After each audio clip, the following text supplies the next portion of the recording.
Hey everyone. So today's live is coming at you from a place where I have been having multiple people reach out to me who are following a ketogenic diet who are struggling with weight loss still, right? And they've cut carbs and they cut sugar and they're still frustrated that they're not finding weight loss.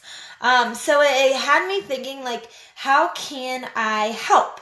And what do I need to learn and understand? So I am not a medical professional. I'm just someone who is learning the diet and on this journey with you.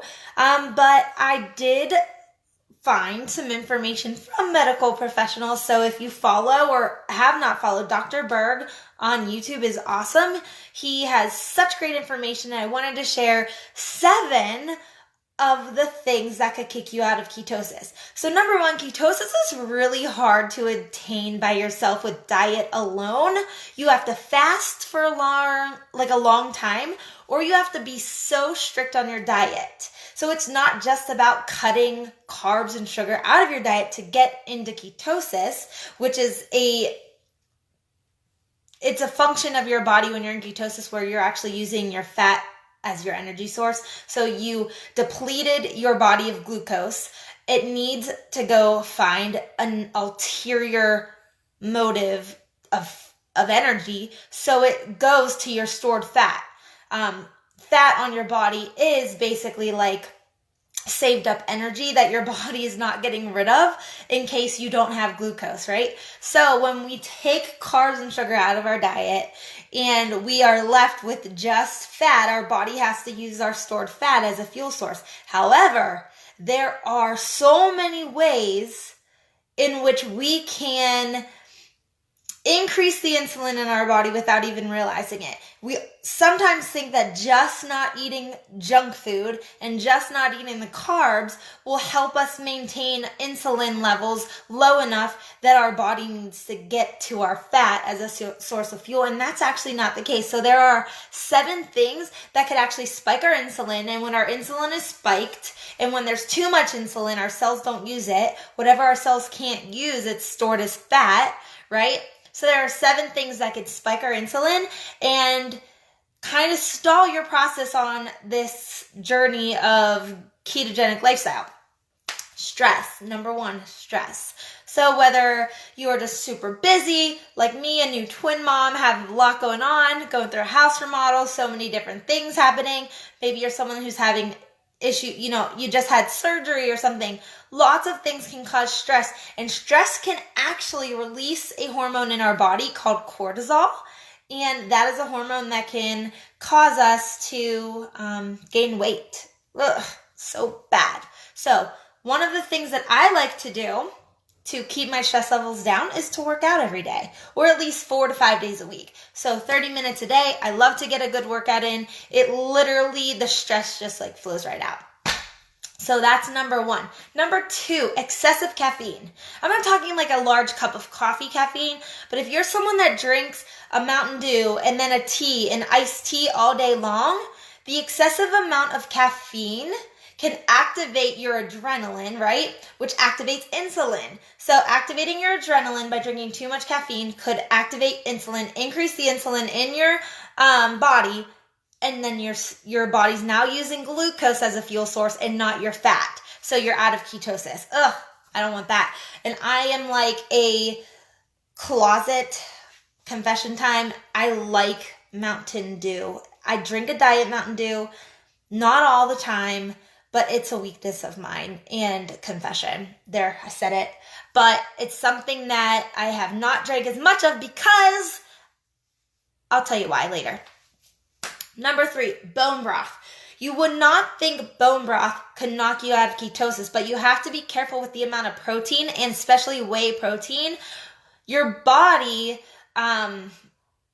when it's in ketosis, doesn't need as much protein because the protein can actually stimulate insulin if there's too much protein in your body, okay? So bone broth, it's one of those tricky things. Now, you might have to drink like a lot of bone broth, or it might have to have a lot of protein in it, but that is just something out there that you might want to be aware of if you're someone that's just chugging the bone broth and you're wondering why you're not losing weight. You could be having too much protein in your diet. MSG. So MSG is modified food starches.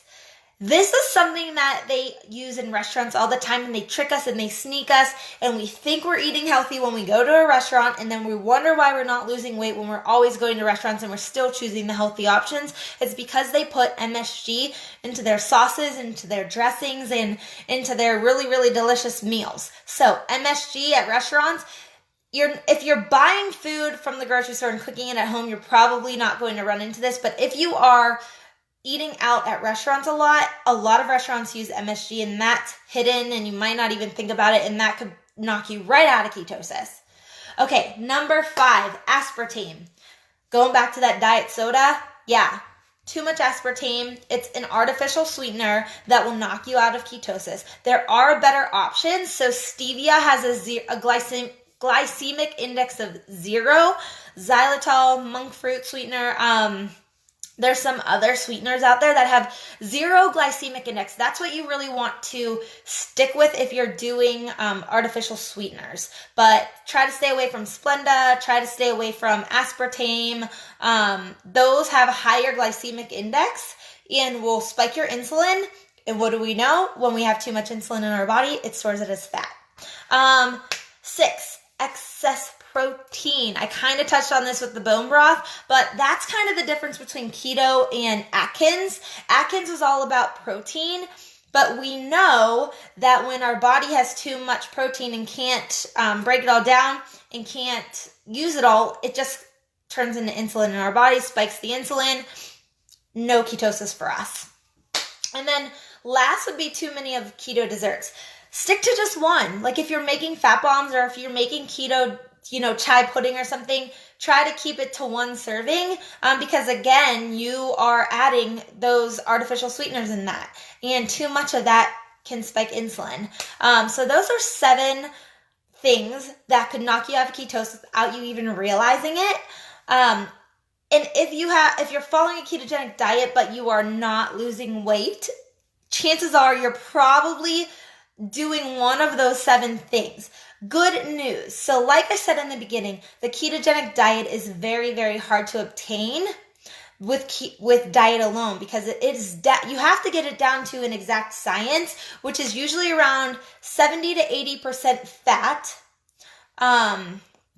like 10 to 15, even 20% protein, and then 5% carbs, which can be found in leafy greens, right? So it is an exact science that you follow. I suggest an app called Carb Manager to figure out what amount of each of those you should be obtaining each day.